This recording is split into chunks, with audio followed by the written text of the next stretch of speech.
Walter, drop me a fat beat.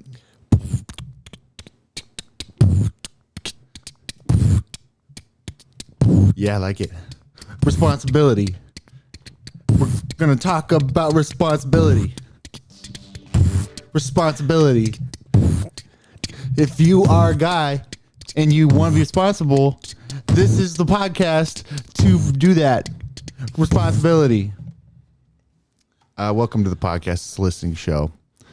Don't forget, it's a show you can listen to. You can. So we're talking about you'll never guess the topic. We said last time we were gonna do it, so Yeah, what was last time? I can't even remember. The church or something. Yeah. And then we were dabbling about responsibility, and I said we'll save that for next time. Yep. So, Yes. yeah. Usually, as of late, we don't go into a show knowing what our cue is. So let's see how well we can dig into it or go around it. I don't know what's going to happen. Yeah, I don't either. Do you want to talk about anything about your week before we just go right in? Just jump right into it. You know, Let me talk for 10 minutes and then talk for 10 minutes. Now let's jump into the video. Yeah. That's one of my biggest peeves with YouTube. I'm exaggerating with 10 minutes, but like 2 minutes of talking and then let's just jump in. Dude, you've been talking for 2 minutes. Anyway. yeah. The responsible thing to do would be to go right to the topic. I want to see a video that starts and within 10 seconds would be nice. Let's jump right in. Like, okay. Mm-hmm. But I really want to see the video starts.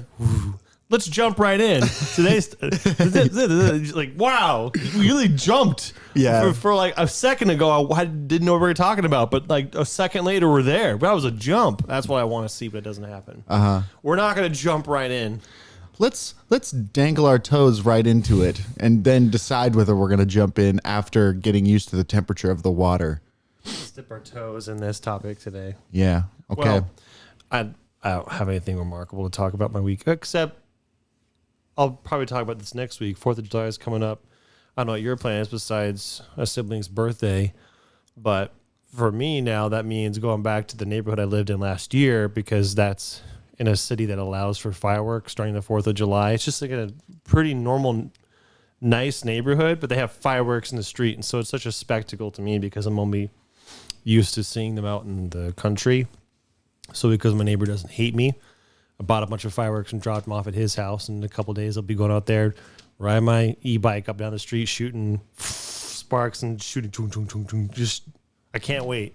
Yeah, you're gonna do it again. Yeah. You just asked your neighbor, hey, can I come back or your former neighbor? Yeah, You're yeah. just like, can I come back and do it? And Something he like was that. Yeah. It's like, yeah.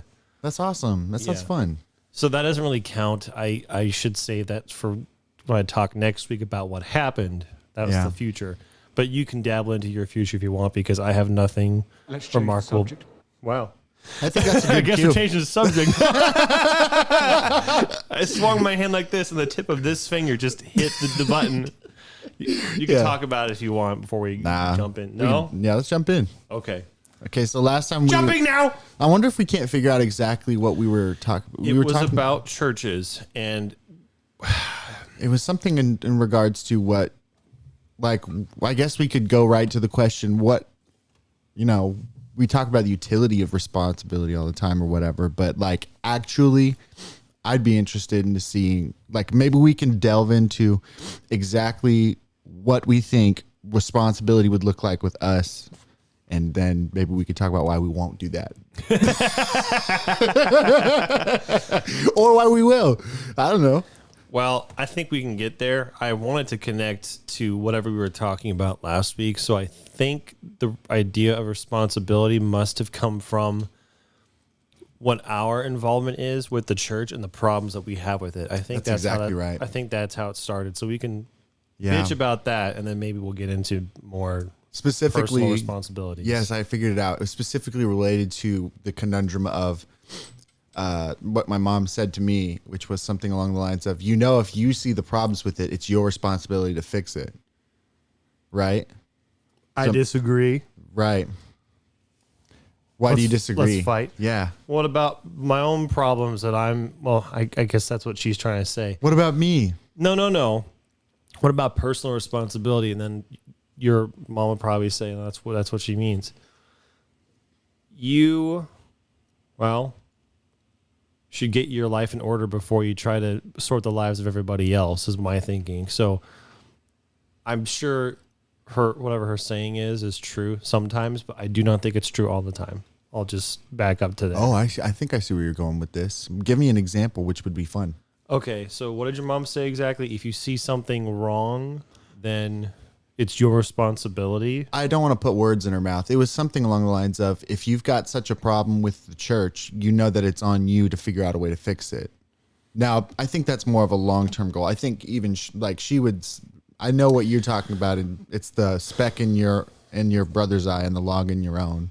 First, you remove the log in your eye, and then you can better see to fix the speck in the brother's eye. I'm trying to reconcile the fact that I think both things are true. Yeah. I'm not necessarily disagreeing. So, yes, the speck in your eye thing is true.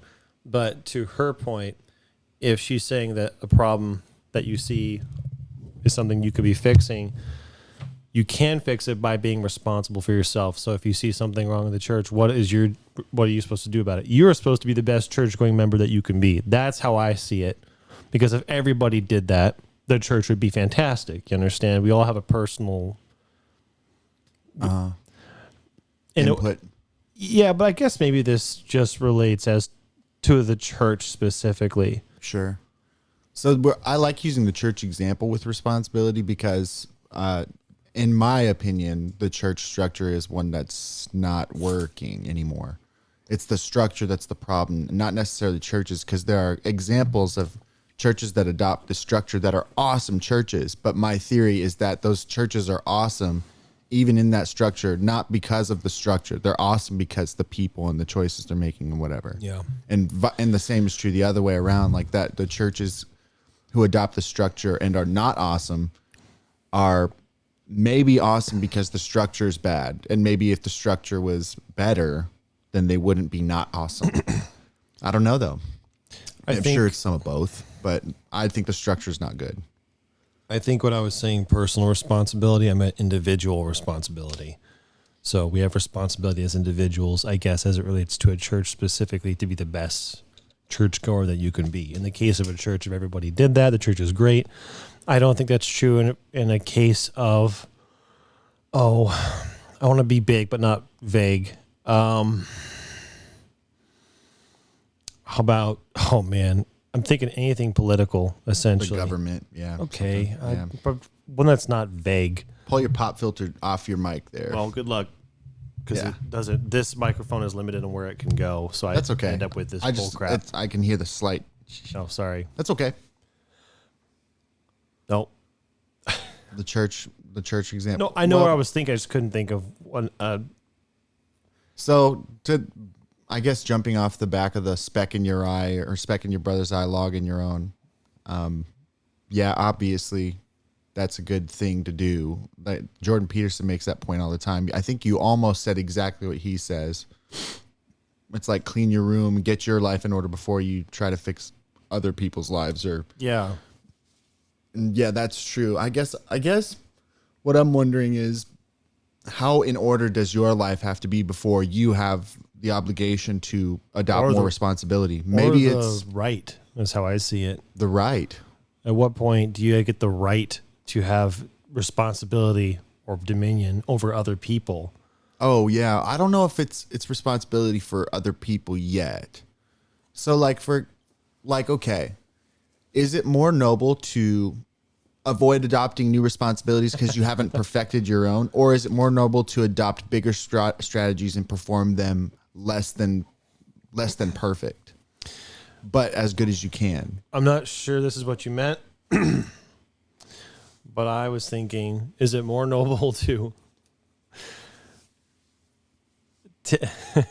what was the first one? Don't take on more responsibility. Yeah, don't take on more responsibility until the responsibilities you currently have are performed to the as optimal level. Or is it more responsible to take on more than you can handle? Well, I don't even say that. It's you can handle it, but maybe you can't handle it perfectly. Maybe that's just getting into semantics because it's hard to do anything perfectly. Maybe a little bit because I'm not thinking of. Maybe it's something like if you're not completely overwhelmed, you should adopt more responsibility kind of thing. Well, there certainly is too little and there's too much. Yeah. It's a little difficult without having a specific thing in mind, like church. We were kind of narrowing it down and working within a structure or something. Confines. Sure. But certainly there's too much and there's too little. I don't know what's right. I know what I tend to do is not take on more responsibility, because if I don't have the responsibility, I'm not responsible for it, and I'm doing no wrong. Quotes. Yeah. So really, it's like the lesser of two evils. If these are your choices, is it better to have fewer responsibilities and not take more on? Yeah. Or take on responsibilities that you don't think you can do as well as you should, or very well at all? And there have been situations in my life where I've chosen either, but more often than not now I choose, if I don't believe I can take those on as well as I should, I won't take them on. Mm-hmm.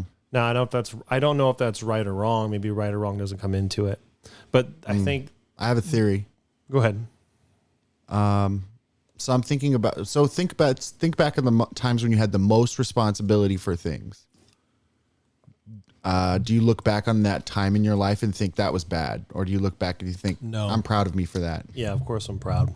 See, that to me, that sort of answers the question. Here's one other way to think about it. It's another biblical principle. I think it's Revelation. Be hot or cold, but don't be lukewarm, or I'll spit you out of my mouth. That idea. Mm. I don't know if that applies to this one in particular, but it's almost like if you choose, like, hey, if you're gonna mess up at something, you better have, you better give it all your all, kind of thing. Sure. And maybe that's more okay. Well, here's another example. Sorry, do you have something? Maybe both things are true, but that and what about everything in mediation, including mediation? Yeah. Go ahead.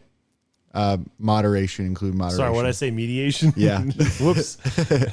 Mediation in the middle of that. Well, I would actually say that kind of goes to help that argument too, even if it is also a little conflictory, because the whole point of that quote is everything in moderation, including moderation, meaning even be moderate sometimes. Yeah, I was saying I think both can be true. Which you have to be extreme about, some like at least one thing at a time. Mm-hmm. Is I think kind of what that means. Yeah, I don't know though. I don't know what the proper ratio is. There's not like a perfect saying that says you should be productive 70% of the time. I don't know. There's not that. You had a theory or an idea that I interrupted. Yeah, I can't remember what it was. And I was like, he's just rambling now. He's going to forget what he was going to talk about. That's why I felt bad for interjecting. Yeah, that's a bummer. I'm upset. You can go ahead. I'm going to just think about it. I need a cricket button. Wow. That's not at all what I wanted. You don't have a cricket button, do you? Oh, that kind of counts. It's too peaceful, though. Not very awkward. You said something right before I kept going. Okay, the hot and the cold. It had to do with that. Spit you out of my mouth. Well, I guess taking I can on go too much responsibility. I'm going further back. There was a time in my life when I took on a lot, and I was proud of the responsibilities that I had. Yeah. You were saying Revelation. You said singular instead of plural. I remember that. So I guess I can go on a different. The example of when I felt I adopted the most responsibility as an adult. I think I did a lot when I was younger, and it felt really good then. But like as an adult is when like you can really do some stuff. And for me, that example was when I got the contract to do the album for the church for their VBS program. I had to do a handful. Originally, I signed on to do 8 songs, fully write them, fully mix them, fully produce them, master them. And it was extremely overwhelming because I basically had 4 months to do 8 songs. Now, fortunately, there were kids' songs, but that's still writing them, mixing them, producing them, everything. And I had never even finished a song before, technically speaking. And so I worked every day, at least 2 hours a day. And every day I had off, I worked 6 to 8 hours every day. And that is a lot to be mixing. It felt like a little overwhelming. But boy, after that 4-month period when I was like almost done and I was working with people and getting it produced and hammering out that work, it was really tiring because I also had a full-time job. But boy, I felt like so accomplished and so good. You should know, if you don't, that accomplishment and goodness feeling spread to me as well. I was very proud of you. That's awesome. I was like, it was hard. I spent and I did that every day. I took 1 day break, and then I should say I planned to take 1 day break, but then I decided I just shouldn't take a break because I'm on this roll and I don't even know that I can finish it in the time they need. So I should go work. And I went and worked for like 4 hours on my day break. Yeah, it was a lot. I would be up till like 3 in the morning, and then I'd go to work and work from, drive there at 7 or whatever, and I'd work from 8 to 5, and I'd come home and I'd work again until I went to sleep most nights. But anyway, all that to say, I think that was too much. I think that my job, that was like the only period where I knew my performance was lacking at my job because I just wasn't sleeping and stuff. But they kind of knew, and they, like, I didn't get in trouble or anything. I'm a really good worker otherwise, but I know that was too much because I wasn't able to do my regular things as well. Like I wasn't brushing teeth as much and eating meals. But the point is, taking on responsibility makes you happy or fulfilled or proud. Yeah. There's never any shame in taking on even more than you can handle, is your point.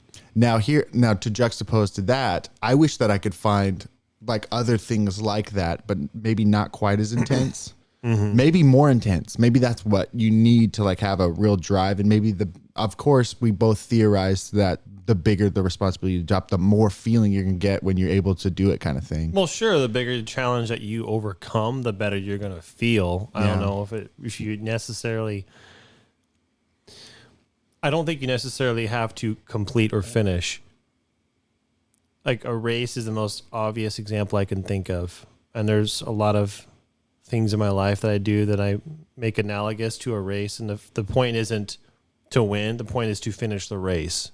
So I'm sure for a lot of responsibilities, it's enough to just take them on, not necessarily do them as well as you wish you had, for example. So I'm sure this isn't the point of it, but it kind of counts. I'm sure you think you could have done at least one of those songs better, but doesn't matter. Right. Like you don't regret doing what you did. So anyway, I think I told you like because I showed you every song I did, and I think there was one song that I was like, I hate this song, but I had to do it. And that was the only idea I came up with in the time I had. And other people were like, yeah, that's not bad. It's a kid's song. What I wanted to do. And this was the part that I was really proud of is I didn't make them unilateral. Every song sounded completely different. And so I was like, anyway, I don't want to get on that necessarily, but I do have a thought. There's a theory about, accomplishment orienting, like we as a culture are pretty accomplishment oriented, and we basically the thing that people tell people is that if you do stuff then you'll feel good, or like when you finish it that's when you'll feel good. We're a comfort culture, but continue. Well, even like the subculture inside of that is the accomplishment oriented, like people, what you would, I think like drinking. I think we're accomplishment creatures. I think we're a comfort culture, but I'm derailing you. Yeah, but Sorry. even like a lot of psychological this is where I was going. There's a repeating pattern in psychological studies as well as other studies about forward momentum or snowballing effects, where it's not necessarily in the finishing of a thing that you feel the best. It's in the doing of it. Mm-hmm. And maybe in the finishing is actually sort of a bad feeling.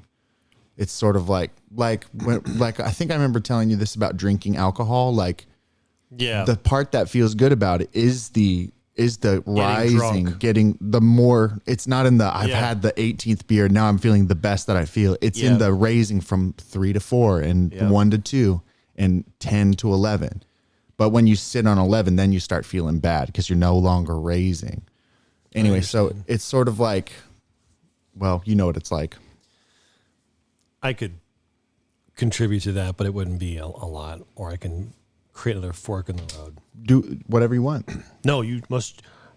It is you who must decide. If you think I said it, if I could have said it bad, you can fix what I just said. You didn't say anything bad. I just wanted to. Whatever. I'll add a little bit. So I asked my dad once. I said, "What makes you happy?" He looks off and thinks because he thinks, and he goes, "Completing a project." I was like, "Yeah." And he goes, because when I work for a long time and I finish like that porch he was talking about, that's like, all right, it's done. And obviously I get that, but like you were saying, I think that there's a lot of fulfillment in doing the thing too. So the most recent thing I had was moving here. It was a couple weeks of moving on my own. I have a lot of crap, and it was my back hurt like a bitch. But I remember feeling, I was like, I'm the happiest I've been in a while. I just have something to do every day. It's like it's a little bit different, but I have a plan and I do it. And I meet my goal every day, and it feels like this is dumb how moving things is making me happy, but it is. I was like, when I finish moving, I'll bet it'll just be and that's exactly what happened. Now, I was happy when it got done, but I was most happy doing. Yeah. So that much was true for me, but I obviously understood my dad's thinking that finishing a project is the best, the happiest, makes him happy. Anyway, that was my little contribution. I have another small example. I got a 2,000 piece puzzle that I would do with my friends, and they'd come over, and it was so fun, like doing it, and like you get a piece, and it was hard. And then you finish the puzzle, and it's like, oh. Yeah. Oh, no way. Man, it was so hard until now it's finished, but now it's finished. Video games are like that too. Yeah. So I was just trying to think of one that takes a lot of progression that we both played. So I keep calling it League of Zelda, Breath of the Wild, whatever that one is. Yeah. So I remember when I finished it, like other games, I'm like, oh, Yeah. Right. I want more to do. Yeah. So, and I've whatever. You understand that. That's the whole point is all. Oh, man, I think that the best thing that you could train yourself to do is to get like a dopamine rush when you set a new goal. How cool would that be? I read or heard of something, I don't know if it was Peterson or a book I was reading, but like, I think it was a book that the most successful or the happiest people, one or both, they are in the habit or they take pleasure. Maybe it was Peterson. I don't know. They take pleasure in doing things. How did he put it? Maybe you relate it to me. I can't remember where I got it from. But the key to success is to... Boy, no, it's the book. It's definitely the book that I was reading months ago. The key to success... I can't remember what it was. The point is love or fall in love with doing something. It's not about finishing it. You love the process of doing. So if your goal is to, I don't know, it doesn't matter, build a tree house. That's what's going to make it fulfilling, and that's what's going to make it worth your time. If you can love the doing it part, even if it's a hard thing. So exercising. If you can love being at the gym, that's the most important part. It's not the goal you're counting down the days. The most important, best thing you could do for your goal is to love the act of doing that thing you're doing. Anyway, geez, that was a mouthful. I just couldn't remember where I got from and what pieces I was thinking of, but it was a book. What was the book called? Do you know who wrote it? I did, but it's been months, so I don't remember. Oh, it's a book about habits, which very ironically and pretty humorously, I got like halfway through and I couldn't pick it up anymore.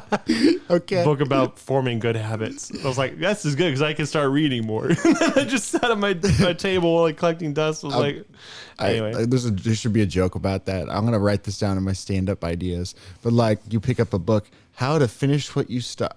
Put it down. I don't know. How to write and like WRI and like it runs off the page. Like you didn't format it well. Yeah. On the how to plan ahead. Yeah. Yeah. So I'm like exactly how to plan ahead, and then that's a great how plan ahead, and that's off of goes off. I like how to finish what you start, and then it doesn't finish start. The Never Ending Story. Well, that's the name of a book already, but like that's a great idea for a book. That'd be a great cover. We should write that book. How to finish what you start. Dude, if we get, what's the word? If we're famous enough to where people want us to have a book, we will write a book together with all the funny things. We should write the book now. And there'll be a part of it that's a pop-up book during it. It changes throughout the book. You have these tiny text areas, and then your drawings show up, and that's a color book, and then big font, and then a fox or from the character from earlier just pops up later. It's like a bunch of stories mixed together. It's like, what is happening? Yeah, the book itself is an art piece. Yeah, exactly. Yeah, that'd be cool. Like fun. That'd be cool. I'd do that book now.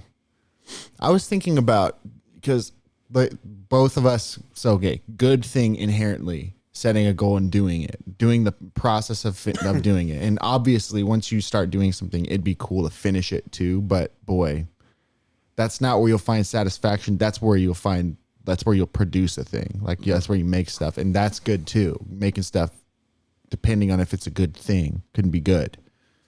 But like, I think the hard part for people, I know the hard part for me, maybe it's the hard part for you too, but it's to find a thing that, like a goal that not only would you be willing to work on consistently and continue to work on it, but that you can and would do. You know, it's like, I don't know. It's like people are just lazy. I know I'm just lazy. That's why I don't do like things that I like say, I'm going to do this. Mm-hmm. And maybe the goal should be write 1 page a day, but it's hard to see like where that would go. Here's an easy, fun question. What are some things that you would like to do or wish you would do with your time? You don't have to commit to any of these things. These are just things that populate your mind. I hope you answer these for yourself too. Oh yeah, I have answers. Right. I'd like to write both fiction and nonfiction. I think that'd be cool. I'm not even a good writer, but I like the idea of thinking through a thought as hard as like refining a thought so much that I could write it clearly out and convey that idea to someone else in a really efficient way. So I like the idea of getting good at writing, whether that means write a book or whatever. But I also want to tell stories, so writing fiction would be fun too. Producing an album. I'd love collaborating with people. I'd like to write music. I think it'd be really fun. I'd like to get better at performing live. I'd like to get better at singing. I'd love to write movies and create sketches with you and make jokes and videos. And I think it'd be cool to do the other idea we're probably going to do. Just a reminder, you're not wrong. Just these are things that you could find time to do, would like to find time to do, should be I like doing. the idea of finding time to do them. Okay. Yeah, I'm going to distance myself from it even more. I'm not noble enough to do any of these things. I'm just saying it would be cool and it would be good if I did those. There's a lot more things. I'd like to go back and learn how to dance and exercise and stuff again. And I'd like to take up a martial art. You know, like there's a lot of good things. And if I did any one of those good things, I'd be better than any of the things I'm doing now. But which one of those do I put time in? Maybe I just write, and maybe with no goal in mind, just write something down. And then if I see this is actually becoming a thing, maybe that's when I do the work of putting it together. And I was just prodding your mind, asking you to throw out on the table the different things you'd like to do. Sure. So that's a lot. There's a lot more, but your turn. Yeah, you reminded me of several things, and some things I already was aware of. So I'd like to learn a martial art. Mm-hmm. I'd like to learn to play an instrument. Want to ride a motorcycle through the lower 48 states. So spend a couple or 3 months doing that.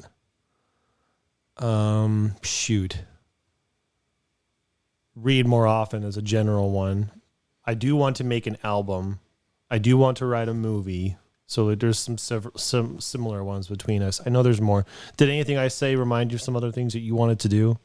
I would like to travel more. That you reminded me of that with your 48 states idea. That I'd like to see all the states. I'd like to go to another country. Yeah.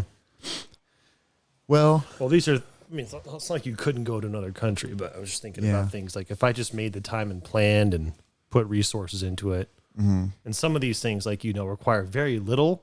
Like reading, it's just we're lazy. Yeah, it's just time that we're willing to spend on other things. Here's a little cut. Excuse me.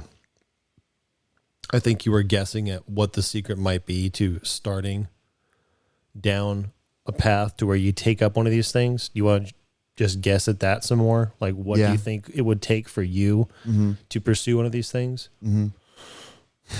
You want me to answer? Well, go ahead. You go ahead. I'm thinking for myself. Everybody that I watch or listen to, or all the wise people that I know, what they say is you set aside the time, and it's like you have to think of it as I'm going to sacrifice this time to a higher cause. So as an example of my alarm on my wrist, my watch went off. Like it's 1 p.m. It's time to sit down and when it goes off at 2, it's like clocking in and clocking out. Mm-hmm. Yeah, I get that. But the thing about that is it just removes the flattery of almost all my ideas, except for the, good habits one like martial arts and, learning a new skill or reading or something. Almost all of them require being artistic or, allowing yourself to tap into, the artistic spirit. And that it, as a person who is considered generally an artist, it's not like you produce art. It's like you tap into it's like you're the force. It's like it comes through you. It's not yours. You don't originate new ideas. The idea is you're just a channel for them to come out onto a thing. Me by myself don't produce music because the music already exists. My fingers are just doing it. Conduit is the word. Conduit's a good way to describe it. It's like it is like the spirit of art itself is inhabiting you. And maybe you're not doing a good job of conveying it to where other people can appreciate it and hear where it comes from. But when you like set a time frame for that to happen, it's really limiting. And like I know for me, for example, I have in the past and this was another time after I finished the album, I said, I'm going to keep doing this every day. I didn't have a goal in mind and that's why I lost focus. But for like the first month or something, every day I'd go in for an hour and I would just mix. And then generally what would happen is some of those hours, some days I would never get any momentum or anything done. And I would find myself just looking at the wall and getting distracted and not actually sitting there and focusing on something. And other days I would catch momentum about 50 minutes in, and then I'd have 10 minutes of really great work, but then my hour would hit and I would think, wait, while I'm on this roll, I'll just keep going. And then I'd take up 3 hours doing that. And that was not sustainable. It's just not. So it's like when you're doing an artistic thing, it's impossible to put time limits on it. It's hard to regiment the flow of art. Yeah. As I can see why it's tough for artists if you live in the modern world, because you have to like sacrifice a lot of extra time to do anything, because half the time you're just going to be bad at doing it. And, maybe some artists are like, no, I always am good at it, but I doubt that. I would say almost every person who's an artist will sit down sometimes and think, I'm trash at this.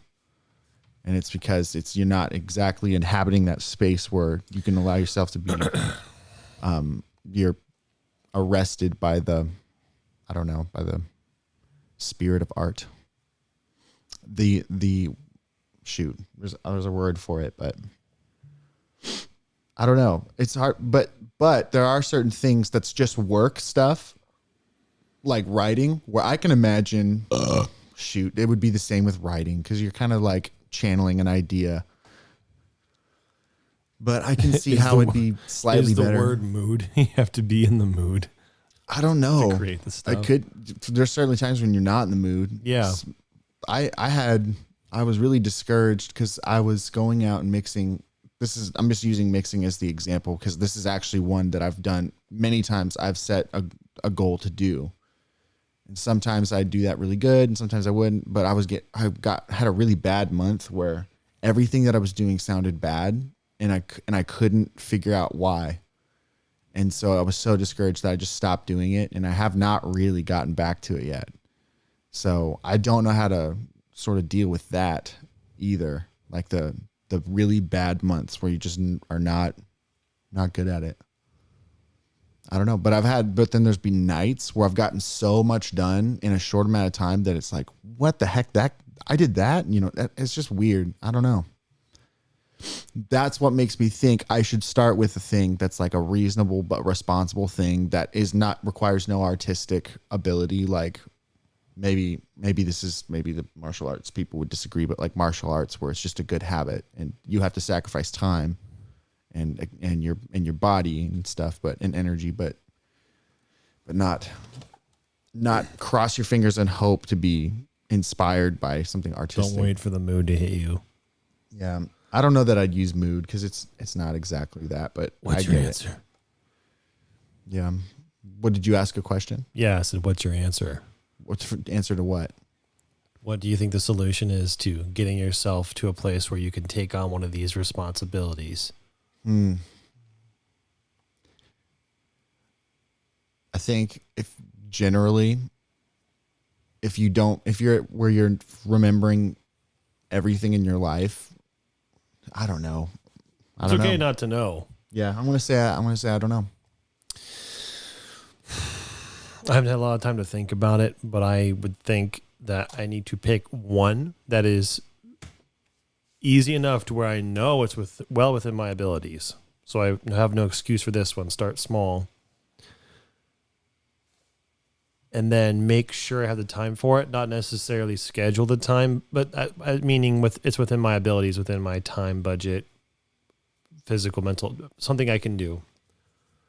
And then I don't know how. This is the important part, finding time to commit. So if that's a martial art, for example, one of the first things is searching online for a place and finding out all what that entails and learning about it. That really requires like an event, a single time a day to sit down and put in most of the work to figure out what work. But yeah, somehow, don't know exactly, but somehow find the time to start. That's a big part. That's Most often when I learn about something or research something, it's because I personally have an interest in it. And it's weird how motivated or productive you can be if you're personally interested in it, as opposed to I should do this. So I know jokes have been made about if you got interested in underwater welding, it's interesting, you saw a video and you want to just go learn about it, you could, and you have no problem just absorbing all that information. But if you were in school as a kid and they try to teach you a book about underwater welding for a couple of days, like, and you wouldn't. It's just weird how a normal interest. So among picking those, if you pick that first responsibility, that thing that's well within your abilities, preferably pick the one you are most personally interested in. Not the one that you think is going to benefit you the most, because I think you should start small. If you can, reading, I don't know, pick something. You wanted to read every day and you did it for a month and you're like, I did it. I read like 3 books. Now I'm going to pick something a little bit bigger, and you keep, but you got to start small, because if you start too big, like I want to travel for 3 months, I don't know. You got to start small. And that's, if you can't start with the smallest thing that you want to do, there isn't much hope for you in taking on those bigger things. Well, then Jordan Peterson has talked about it, but if you can't start small, then you have to start smaller, even than that. So like, for instance, I know one thing I thought about was, and I think this is, just so you know, I think this is my path forward, because I recognize, I don't want to forget where I'm going. I want to remember these 2 things. Can you bookmark them for me so I can remind you? Just I might have just forgotten both of them. Oh, shoot. Jordan Peterson said, if you can't start small, start smaller. So like, for instance, I'll give an example. Remember, bookmark in your mind the writing a page a day. Okay. So that's one thing. Shoot, that's the thing I'm thinking about now. But writing a page a day, I think that, all right, the artistic stuff, if you are an artist, you should do artistic stuff. I think if you're not an artist, you should try doing artistic stuff, because, that's what people remember. That's what like lives on through time. That's the stuff that people use to sustain, and it repeats patterns in the observable universe that are deeply meaningful to people. So make art, even if it's like very specifically to you or whatever.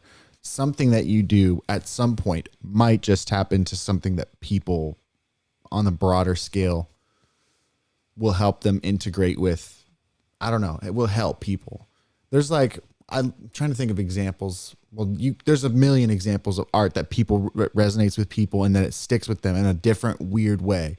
And it has its very specific niche or however you say it, niche. And then maybe you don't remember it forever, but for that time, it was really deeply meaningful to you, or it was at least profound to you. The most recent example I'm thinking of was that Bo Burnham Netflix special. It was just like very artistic, and it just stuck with me. And I'm not saying it was life changing or anything, but in that moment, deeply meaningful kind of thing. And then and for almost surely for him, he would be a little creative every day. And, some days he probably had bad days. I'm trying to use him as an example. But then overall, he stuck with it for this certain amount of time, and it became a finished thing. And maybe it wasn't a perfect finished thing, but it was art. This thing you're referencing for everybody is Bo Burnham's Netflix special called Inside. Right. So anyway, all that to say, if you have any artistic ability, maybe it is important to set aside an hour a day just for that rare 10 minutes in an hour that you do come up with something. The question is how to discipline yourself to, nope, I'm going to save this for another time. To stop yourself when you're in that lucid sort of state of progress. But I think that doesn't work. Like, I think it doesn't work with art that way. I don't know what the secret sauce is. Yeah. I think it definitely requires some sacrifice and to a degree some discipline. I'm thinking about like if you wanted to write a novel or something and you wanted to create the most ideal situation for yourself, it still wouldn't be guaranteed to work. So, you got a sponsor or whatever. Money is no object to pay for you to live in some log cabin, really rustic place with no internet, no modern stuff. And you get to be out there for 3 months in the woods, peaceful, quiet place. So you get to work on your book. Well, that would certainly help if you got the best environment for your work possible. But if you actually were there in that cabin sitting down with a blank paper, you'd still struggle. Mm. So I don't know what the secret sauce is. I think maybe there isn't one, because if there was, or if there is, maybe we'll never know, because if everybody knew, then they'd all do it. There'd be no special successful people. I don't know. Maybe the special secret sauce is the conduit. Maybe you just have to be special yourself. That's not very hopeful. No. No, it's not. That's funny. The special secret sauce is probably it's probably in the doing. Let's tie it back to responsibility, though. So I guess the question is, are people, is it incumbent on people to become responsible? Well, I don't know how to answer that, but I had a story / ramble, and maybe based on that you could criticize. So the question is, should people take on more responsibility? Give me a moment of silence and push the cricket button. I can't think of that. So allow me to talk a lot for this one. You push the cricket again. I don't know if it's right or wrong. It's a choice. I think it's right to a degree, but I tend to opt for less responsibility on the condition specifically that I don't believe that I would benefit myself or others by taking it on. So an example of that is kids. Aside from my personal preference to not wanting to have kids, if you were just to think of the responsibility, I truly don't believe I would do well. Who believes that they would do the best of their abilities at raising kids? But certainly there's a degree to where it's so little or so insufficient a job that you go, that's not even worth taking on.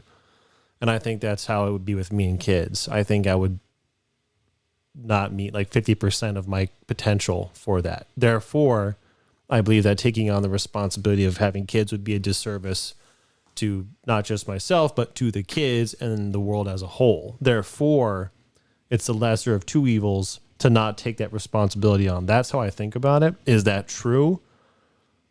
Maybe we'll never know, but that's why I act on it. So going back to your question, should people take on more responsibility?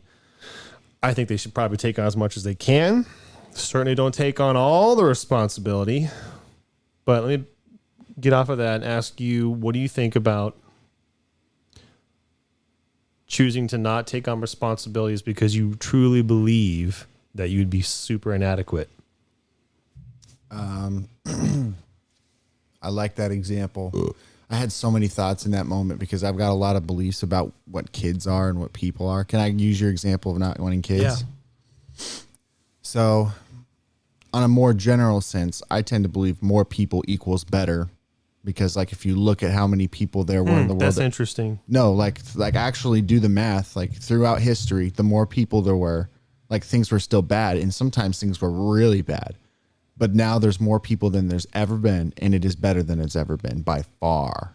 And there's more people than there's ever been by far too. And you know, I'm not saying correlation is causation, but I have no better answer other than the more people there are, the more good people there are, and the more good people are, the more great people there are. And the more great people there are, the more great things get done. And great things that get done is exponentially better than good things getting done on a small level, if that makes sense. So like, I mean, even like 100 years ago, I think there were 3 billion people on the world. And 100 years ago, things were a lot better than they were 200 years ago, as far as quality of living and starving people and stuff. But just in 100 years to double the people, it's gotten like 6 times better, I think, at least. You know, it's hard to measure metrics of quality of life and happiness. And I got to keep you on track. You got to say what you think kids are and what people are. Sure. So I don't know, like a lot of people want to use the argument of overpopulation equals bad. But I mean, people in the 1900s were saying that, you know, we're at 4 billion people, which is too much for the world. And there's not going to be enough food for everybody. And not only is there enough food for everybody, there's a surplus in a lot of areas in the world now. So I don't know that there's any proof of that. I think that people have let me know when I can interrupt, because like you, I have lots of thoughts just listening to you talk. Well, okay. I know we could talk about the theory of population control or whatever in the future. There's no evidence to me that more people equals bad yet. Anyway, and because of that, so the other thing I think about is, this is like semantics and this is differing by situation, but you think about people who have had bad parents and how a lot of them have had completely different outcomes. This is another example of doing a bigger disservice by having kids than not doing a disservice. And there are plenty of people who have had just absolutely terrible parents who were... and came out great, and people with great parents came out bad. Mm-hmm. Yeah, I understand. So it's sort of I don't know, that's not... That argument makes more sense, but I still disagree with everything you've said. Oh, yeah. So do you... Well, I guess I could let you go. I mean, I just think bye. that I proved my point, but... Well, I agree with you on one thing. I don't think correlation is causation, and I understand you're thinking that's the best explanation I got. I understand that. But 2 big problems. If there's more people, there's more good in the world, okay? If there's more people, there's more bad in the world, though. Yeah. So I'm thinking of percentages, 50-50. If there's 100 people on Earth 1,000 years ago, and there's 7 billion, and 50% of the people that back then were good and bad, 50% are good, but who cares how many people there are? And number 2, I think you're talking about quality of life, not... I don't know what to call it, moral content. While people 100 years ago lived less comfortable, less fortunate lives than we do. Shorter. Sure. By half. Quality of life, right? Certainly, and I wouldn't want to live back then because I'm selfish mostly, but mostly because I'm selfish. I think they were better people back then. Mm-hmm. So I couldn't say that going in the future is creating more good. It's creating more quality of life. I don't see it happening for our morals. So I don't know about that, actually. Maybe not, but I'm not going to say. It's tough to know what people, like, there were great people back then. Maybe they had tougher choices to make, and so we look up to them better. But I don't know that necessarily makes them better people. That kind of comes to, hard times create strong men, and good times create weak men. That is super true, and that's why I think people suck today more than they would during like a world war, where it's like, hey, I jokingly said, because people are arguing about the stupidest stuff in the world, I said we need a war so people can stop fighting and making up problems, literally making up problems. Yeah. But I realized, oh no, that's actually a thing. Yeah. We get comfortable. We have nothing to. Anyway, I'm going off topic. So let me ask you something. This might be too reductionist, but would you rather have weak people or dead people? That's pretty reductionist. In fact, I'm not sure that's fair. Well, weak people or not? I'm dodging no the question. No people. You'd rather have no people than weak people? This is where we're different, because I don't know what the right word is. It might be nihilist. I don't like the word because I don't know what it means. So that's why I'm ignorant. But I hit 2 of your 3 points, and I just touched on the third one. So what did you just reduce? What were you saying before about? If you have people, okay, I'm gonna. I don't mean dead people as much as non-existent people. They just don't. Right, exist. right. Well, that's right. I'm gonna get to it if I can just serpent my way there. I think it is a greater good for my children to not exist. That's the question. And you think, you think the opposite. You think it'd be better if they could exist and suffer. And I'm reducing it. I'm reducing it, but that's fair. Well, is it better to be dead or weak? Is it better to be?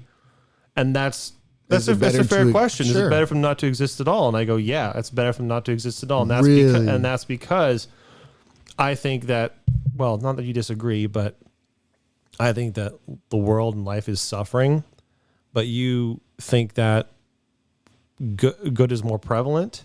Mm-mm. What you said something specific, but we disagree Despite about it. this. Yeah. Oh, for sure. 1,000%. I think that philosophy is dangerous. I think so why don't you just kill yourself if you think life is only suffering? Because I'm a coward. But that's the only thing stopping that. Yeah.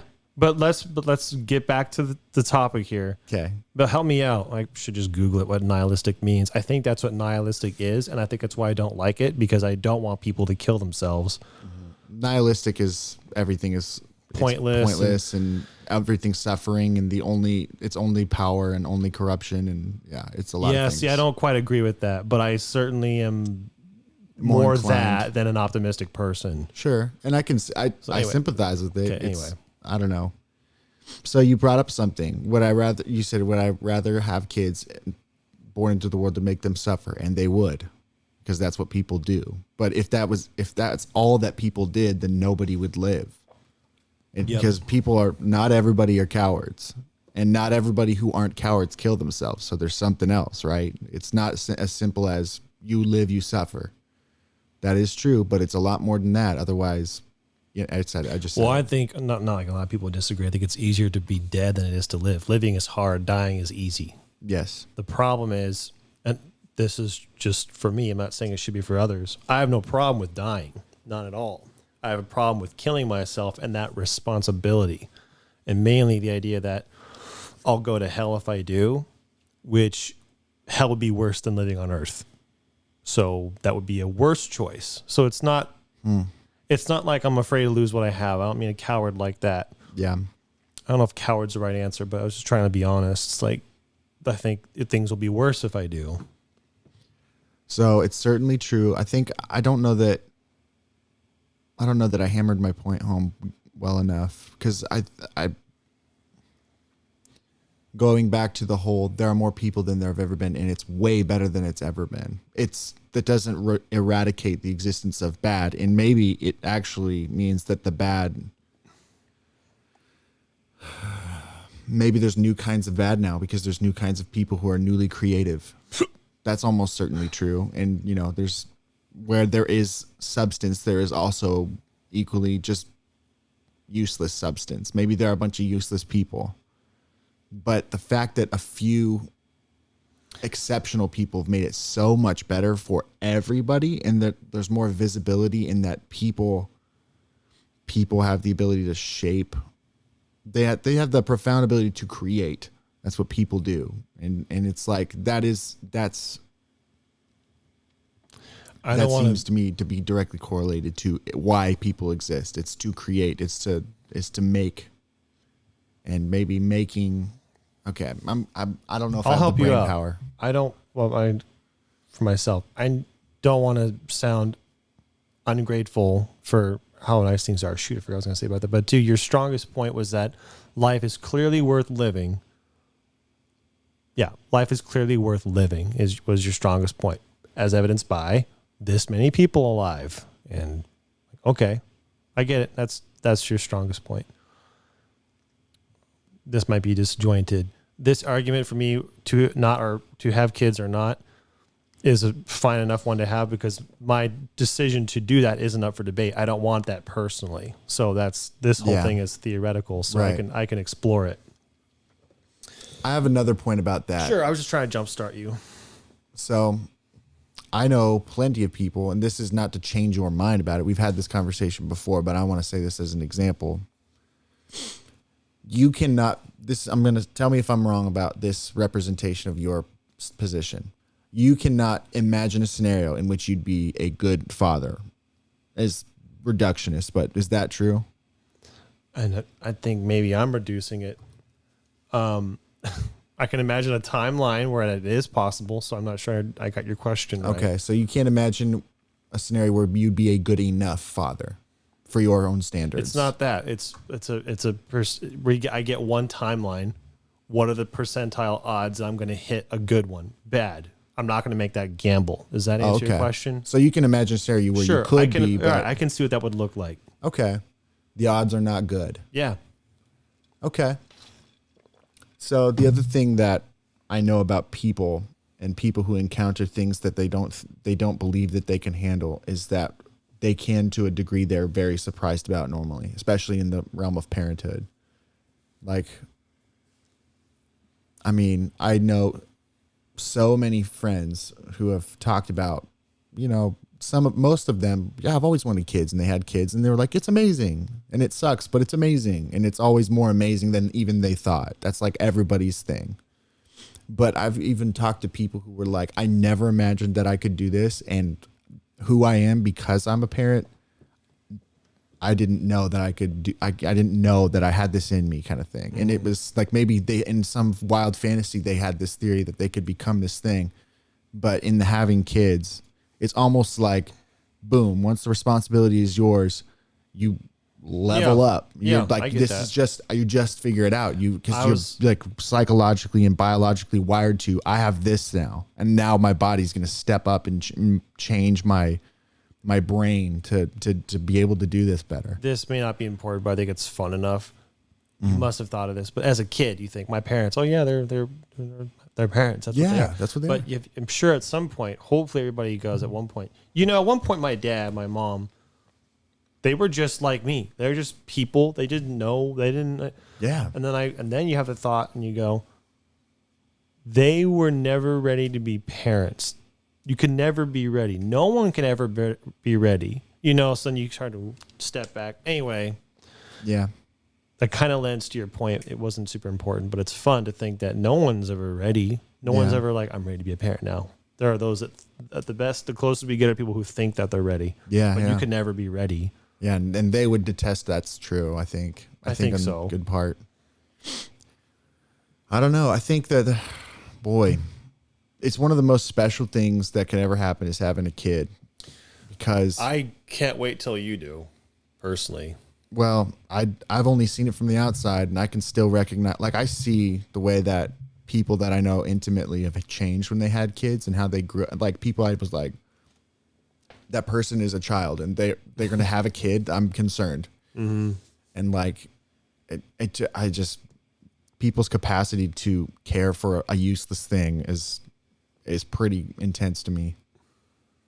Like, people's capacity for anything is intense. Like, I think I've said it. Largely, people are capable of way, way, way more than they'll ever know. And the only way to unlock that potential is to jump out into the void and, risk falling on their face. That's one of the worst responsibilities. I think it's maybe the worst, the one that we all have, which is the responsibility of knowing that you have this potential that you are choosing to not unlock. That sucks. I think we all experience that. Yeah. But I don't think it's hammered enough. I think one of those secret sauces we talked about was discipline, and I can't remember what it was, sacrifice. I think one of those might be, was it encouragement? That'd be a nice one. Yeah. Like, imagine having people in your life like, hey man, how's the book coming? Oh, I know, right? But it would hurt, like, just like sacrificing time would, but that would help. It wouldn't make it worse. Yeah, exactly. Yeah. I think it's a big piece missing from our culture. We don't really have that. We don't really have that. We have distract you so you don't remember that existence is a judge. Seriously, that's everything. That's distracting you from knowing. I thought about things. it earlier. You just kind of got close to it again. It sounds like it'd be a good topic for next week. What is it? Not responsibility. It's like that. It's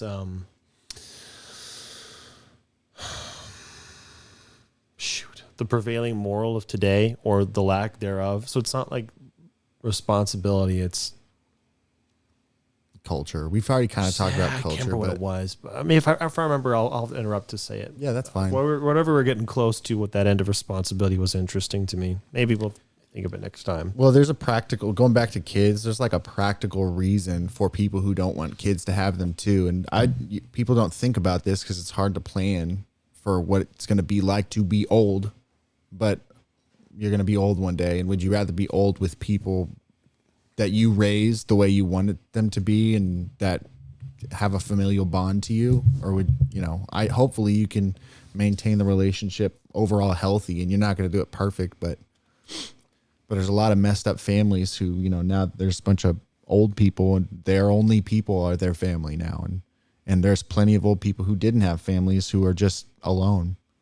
And that just seems like a nightmare to me. And that's why I want kids. I mean, I want kids for a lot of reasons, but boy, if I didn't have any and one day I'm just an old man, I don't know that there would be a lot of meaningful things in my life.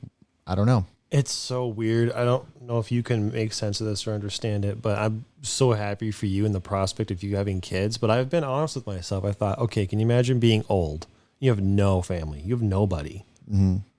How would you honestly feel about that? Would you think I should have gone back and this is for myself? Mm-hmm. Should I have gone back and had kids? Like, where would my kids be now? What would life be like now as an old person? I'd be like, no, I don't think so. Tell me why. I think my kids would be off doing their own thing, and they have their own lives to live now, and they don't need to be hanging around me. And same with marriage. Well, and a be wife. selfish. Be selfish. Like, would you rather them come hang out with you? Oh, if I had a family, I would make it a point growing up, like, you have each other, and you're the most important people in your lives, and we have to spend time together, whether you want to or not. So once they grow up, though, maybe they're presented enough to make sure they never see me again. But no, Yeah. if I was selfish and had my way and had kids and I was old, yeah, I'd like to see them about as often as I can. Mm-hmm. But I'd also be fine. Would you like them to take care of you, or do you just want strangers who get paid? I don't know. I just think that, like, you're gonna need. I don't want either of that. Well, you're gonna have it. But right, you hit the choice. Right. I understand. Yeah. Well, I don't want to get old, but I don't want either. But I also don't want the responsibility of bringing people into this world. So that's the one I chose. Yeah. Okay. Well, maybe I'm not saying it's right or wrong. I'm definitely not arguing with you. Well, I don't think there's a right or wrong. I just think there's a better and a worse, like, pretty clearly. I think there's not for all things. I'm not saying morals are flexible or whatever. Whatever. But for you, I absolutely, it's weird because I sound hypocritical almost. I hope I'm not being. I hope it just sounds like I think you call me out. But no, for you, I think what sounds right is wife and kids. For me, I think what sounds right is no wife, no kids. Yeah, and I know that's the case for some people. I just worry about you because of that. That's just being honest. So, okay, there's a difference there. I'm curious about, because I can see and acknowledge in my mind why the differences are good between us. You don't see why the differences are good between us. I can see the short-term benefit by like way, like, no question, because what you said, like, it's like, yeah. Okay. So at least you're not like completely like, ignorant or oblivious to my side. But you seem to think that I'm wrong, because you said you think that's right for some people, but you don't seem to be. I don't think it's a question of wrong or right. I think it's just an optimal and less optimal, and you get to be. Here's the good news about people as individuals. In a free country, you largely get to determine many of your outcomes, whether you plan them out or not. Like, you have the potential to be able to plan them. So it's like, at some point you're going to be 35. Are the choices that you make now that you're 29, are those going to be good for when you're 35? Probably. I think your plan right now is a really good plan for a 35-year-old. Well, I want to bring you back down. Do you think that would be best for me to have a wife or kids or do something different than what I want to do? It's okay if you disagree. I just want to know what you think. I think I do think that. Think what? I think that generally sacrificing what you want for what is good for you and good for others is generally the best choice. And I think that it is. I think I've already stated my case about more people equals good, especially if you got yourself generally in order, which you do. Can you I don't know if I'm not understanding or if you're being long-winded. Do you think I should be married, or do you think I should have kids? Yeah. I don't, again, it's not a question of should. I think it would be better if you did. Okay. For I think both? Okay. Yeah. Okay. And that's not even a statement on you. I would say that to a bad person. No, I would say to a bad person who I don't have faith in, if you got married and had kids, that would be a net benefit to you and other people. I just want to know how that was for you. So we're a little different that way. Well, shoot, I take it back. A little different. So I can look at you or someone and go, yeah, you should have a wife and or kids. I can do that. Obviously there's exceptions. I'd never suggest to somebody. If you're not a monster who would actively ruin your kids' lives and stuff, I would generally think, yes, that'd be good for you. Okay. Because especially people like you who know their weaknesses and observe, like, yeah, I'd be suboptimal as a dad for these reasons, or at least I wouldn't want this, and then that is, a self-fulfilling prophecy, a good reason not to have kids or whatever. Especially people who are self-aware about that I tend to think would do really good at it.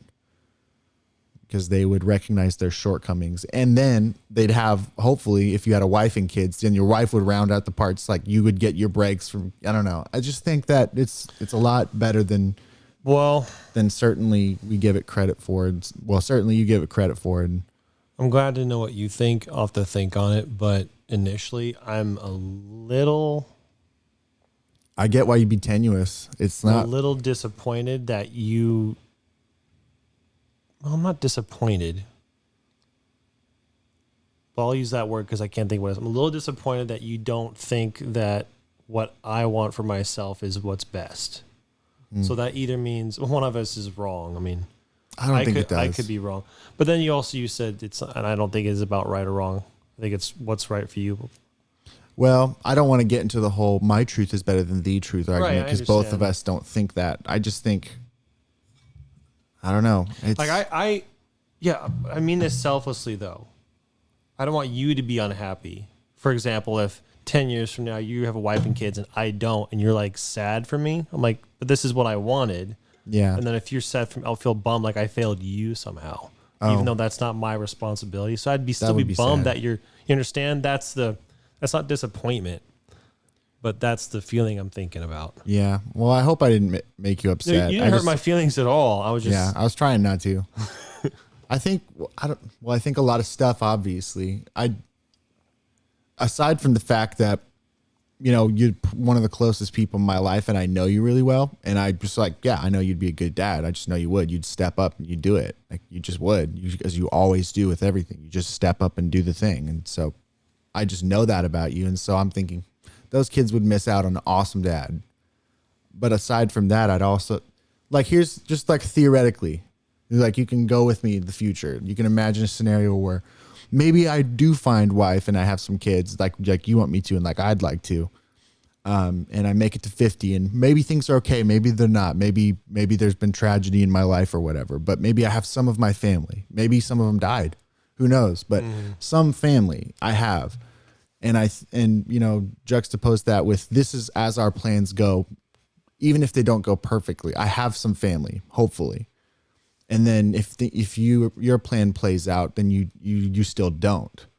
Like, you've got friends and you've got people you've accumulated in your life. That just seems kind of sad to me once you get to an older age. Like, that theoretical play out, even if it's not perfect for either of us, my plan seems to work out better than your plan. I don't know. That's why I think I spotted an area where I failed a little bit. So I want you to have wife and kids. You want me to have a wife and kids. We're agreed on everything except for your end. But the inverse, I think, for me is true in that if you did not have a wife and kids when you're 50, I'd be a little sad for you the same way you'd be sad for me. And then I go, man, his kids are missing out. The kids he doesn't have. His wife are missing out. That's how I feel about it. The only difference is that when it comes to your future, we want the same thing. When it comes to my future, we don't. And that's why. But I understand that bummer feeling. Yeah. That's okay for you to want different thing from me than I want. Well, I honestly want you to just be happy. And I know that happiness isn't the ultimate measurement of, your You still wish happiness on your life friends. success, but I know you'd be happier right now if you didn't have the responsibility of kids. Well, actually, I don't know that, but I think you'd be happy. Yeah. Like, I think I'm with you on right now. Honestly, I think right now I'd be happier without kids, which is weird because I've always wanted them. But just like, independence and freedom is awesome. And when you're tied down to a thing for 18 years, that sometimes annoys you and like breaks your shit. And like poops. like it sounds pretty sucky. It also is the most meaningful thing I think it is the most meaningful thing in parents' lives. Well, duh. So it's like, boy, it just seems like a net good. If to me, as soon as I realized, I played it out in my mind, as soon as I realized how many children grew up in terrible, terrible situations where that parent had no right being a parent and they actually were a net good to people in amazing ways, that's when I realized, boy, You got a fair shot. Heck, I mean, if life is suffering for everybody, but you get to exist and you get to be part of the story, the narrative of existence, which is a blessing. Mm-hmm. That's good enough. Hey, you got to be a blip. You got to be. That's good. As far as I'm concerned, you were. And maybe that's foolish of me to think that, but to think otherwise would not be a very hopeful way for me to live. I agree. I hate feeling like I have to justify or explain myself. I'm not nihilistic because I cherish life, and like most people think that saving lives and preserving life is the best, most important thing you can do, obviously, and I don't want anyone to die. If I had it my way, nobody would die. Yeah. So I'm not that person. I want all the burden, nothing like that. I just don't want that responsibility of. Yeah. That's all. Well, that's not all. I personally don't want to have kids, but Yeah. on the responsibility side. So we're back on responsibility again. Let's talk about this. Maybe this can be the last thing we go on responsibility, but I also have an aversion to responsibility, and it's only certain responsibilities, because some responsibilities sound flattering. I mean, at least they sound fun, but there's a lot, but generally I think a lot of people maybe it's just how the culture teaches us, or maybe it's a natural thing to have aversions to responsibility. But you just said just now, I just don't want that responsibility. And I guess my question would be why? And that's a question I'm asking myself in this scenario too. Like, why don't people want responsibility? Is that indoctrinated in us to say responsibility equals bad or struggle? Or I think that's part of it. I think us being raised to value comfort in the highest, as an example. Yeah, Peterson was on about that. Like, we're the generation of rights, not the generation of responsibility. We're taught about how good and important rights are. So if I have the right to lay around at home all day, that's more important than my responsibility to contribute to the world because of what I've been taught, as an example. So I think that's part of it. And further than that, even your rights are someone else's responsibility, right? That's what he said. So the direct like, you can't have rights without responsibility, because maybe you have the right to lay down on the couch, but it's because someone else is being responsible enough not to come into the house and beat you to death with a bat on your couch. I don't know. That's a little bit of a bad example, but literally you don't have rights unless someone's responsible for maintaining them. Yep. So why is it that people don't like responsibility when it creates so many good things for people? And I think it comes down to indoctrination deeply. Well, I think it's part of it. But the other thing about responsibility, oh shoot, I think I almost lost it, but I still have it. You said we don't like responsibility. It's more that we've been trained to dislike it. It's not that we don't like it. As an example, so for example, people could love having responsibility in their lives, but we're taught, it's like broccoli, and we've never tried broccoli before. We've just been told it's yucky. And so I just assume I hate it. Yeah. It's healthy. It's not, it doesn't taste good. It doesn't taste good. So I told it's not taste good. I don't want it. I tried responsibility once. I tried broccoli once. I didn't like it. I'm going to stick to my Cheese Whiz. Or even more than that, then, maybe it's not gross, but it's not sweet tarts. It's just whatever. Not something else. It's not, I didn't say broccoli was gross. I just said it doesn't taste good. So we've been taught, do what's tasty. That's it. And so someone's saying, hey, if you eat this broccoli, you'll get these good things out of it. Yeah. So it's not that people... I think some people are avoiding or are without responsibility because they're unaware of how good it is or the goods that it yields. We're not taught about responsibility and what broccoli does for you. We're just not Sure. taught. We're ignorant Yeah. because we're taught about the wrong things. I don't think that's all of it. Yeah. Selfishness Well, I mean, you exists have to- outside of that, but because, I mean, create a situation where you're born in medieval times as the royalty, or sorry, the heir prince to the king who has everything, and now you have access to all this. You can just lay around all day, or you could, when you become king, distribute your wealth and food to the people, but you don't have to. You can just keep it for yourself. I think when you take away not responsibility, consequences. That's when if you take away the consequences, a lot of people will be bad. Yeah. And so I don't think culture, or if you said is all of it. That's one of it. When it comes down to it, people will choose to not be responsible. Mm-hmm. Anyway. So the other part it's important to remember also is that it does kind of suck responsibility because you're subservient to it. If it's your like it's literally putting yourself under a master. I wanted to bring up that point just to bring up another point is I like the way that it was represented in, what was that book? Well, the Bible does it. The Bible represent it like this. It's like you are a slave to something. Mm-hmm. And it's like, what are you going to be a slave to? You get to pick, actually. That's the special thing about people is you get to pick who your master is right now when you're in a free country kind of thing. And it's like, do you want to have your master be pleasure? Do you want to have your master be, comfort or success or wealth or, celebrity? Whatever it is, you're subservient to pursuing this thing. You're going to be slave to something. So Yep. when you choose responsibility for a thing, you get to pick what you're subservient to. And, I think the reason that I so stuck on the kids point is because there's, to me, unless you are like freaking, I don't know, Martin Luther King or like some person in high position of power who has the ability to change lives, or you have this grand idea, you're Jeffrey Bezos and you create Amazon, who changed lives by delivering things to your door and saving people time and anyway, money. Unless you're like one of those people who literally has a hand in everybody's life day to day, it's hard to make a really impactful change and to do a really good thing. But like kids are one of those things that a lot of people have the ability to just boom, produce good thing, in my opinion. And because I see it that way, and I think I justified why I think it that way. People equals better than it was before.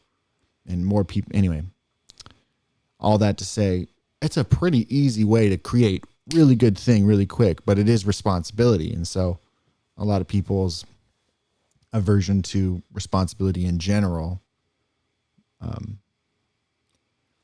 Anyway, to tie it back to what I was saying, responsibility you're slave to that, but at least you're not slave to something else that you didn't pick. Mm-hmm. And I think that's where I wasn't taught that.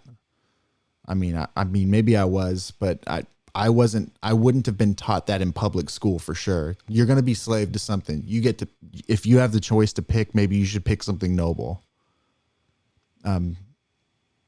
Anyway, I just don't want to be slave to. Yeah. I think it would be more noble to be a slave to something I choose to be responsible for willingly. I say the slave term sort of loosely, but I think it represents what I mean. What do you think about that? Yes. Another way of saying that is everybody worships something. Same thing. Everybody worships something. Everybody is a slave to something. Well, you're like even your time expenditure. Maybe you're subservient. Maybe you're slave to pleasure. That's like the only. I think thing you most think people about. are. Although I think Yeah. pleasure is a bit of a broad term, but that's what we value most. I think is in society, That's true. and I don't think that we should, and it bothers me. But but going back to something we said earlier, what right do I have to tell others what I think about that if I don't live that way myself? Sure. Criticizing it from the inside. That he who was without sin cast the first stone, or you can't, what you said. So that's kind of where I think that's one thing that bothers me the most. I've been trying to pin that down. But I don't want to get into that too far. That's enough. Oh, sorry, just to clarify, I'm talking about the mud while myself being covered with mud. I would say I'm subservient to pleasure. Yeah. It's my primary orientation in life. Yes. I don't I've seen think you. Yeah. Even on all I've seen fours you. and pleasure has a whip. So this is me inside the pig pen yelling out to people or to the other pigs like, hey, it's gross in here. To get a bit meta, that's typically how it is on the show. We talk, we bitch about things that we are a part of. Oh man. I love our hypocrite asses. That's good. I do. So practical application. We've worked this through mentally in our head. I think that writing a page a day, that's a responsibility I'd be willing to do. I don't have one. I didn't ask that question, but good that you thought of something. Yep. Your turn. Do you have one? No, I said I don't. Come up with one. What does this mean? What I want? The smallest? What I want to do the most? No. This is like what's the question exactly? A very small responsibility. What is a very small responsibility that you would be willing to adopt? Like tomorrow. Well, see, I would have to think Brushing about your that teeth? really hard. I think that's the most important thing is to start. Well, not even the biggest one you can handle. Just one that, I'll do that. But I need to think about it. I'm not weaseling out of it. I would actually have to think about it. Yeah. I want to write them all down and then think about which one is actually practical or I should approach, and then have a plan for that little one. Okay. Even if it's a little one, the method wouldn't change. But yeah. I have one that I did last week. Again, I did it a year and a half ago or something, but I wrote down like drink 5 glasses of water a day, and I have like a little check mark that I get. Drink water, and every time I drink it, I mark it off. But I was like, that'd be a responsible thing to remind myself to do every day, and I do it every day. Drink 5 glasses of water. And I was like, yeah, that wasn't bad. And it wasn't. It's not like I'm a better person for it, but maybe it is like I'm a better person. I mean, I don't know. That's a very small thing that I was willing to do. I don't know. You don't have like a really quick example? No, nothing that doesn't sound pious because I'm already doing everything you're doing. I drink way more water than you. I already brush like you suggested I do, more than anybody I know. Yeah. I don't know. To see it sounds really stupid. Yeah. No, I don't have anything. I actually have to think about it. It's important. Okay. Well, I'm done. Yeah, I'm done. Yeah, next week we'll see if we'll see what happens next week, if it's a tail on this or something random. But that was fun. Yeah, it was good. Sticking to something and starting to dig in the second half. It's like a little bit of this. You were. A little bit of. You just snort. A little bit of. Hey, do it, now that you're on camera, do it again so they can see. A little bit of. Well, no, yeah, that's how you emote. That's how you emote focus and just a little sniffing of eyes down. All right, guys. You close it. It's yours.